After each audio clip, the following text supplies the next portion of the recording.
আজ আপনাদেরকে নিয়ে ঘুরে আসবো সমুদ্রের তলদেশ থেকে। না মজা করলাম, এটা সমুদ্রের তলদেশ না হলেও বাচ্চাদের জন্য যেন এটা সমুদ্রের তলদেশেই ঘুরে আসার মতো একটা জিনিস। এটা একটা ছোট্ট একটা মিউজিয়াম।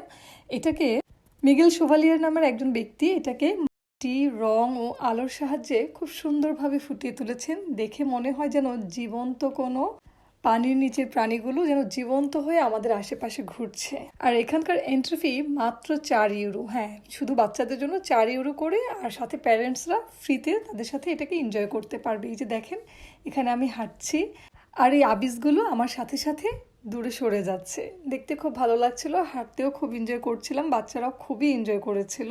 তো সেজন্যই আপনাদের সাথে এটা শেয়ার করলাম। এটা প্যারিসেই।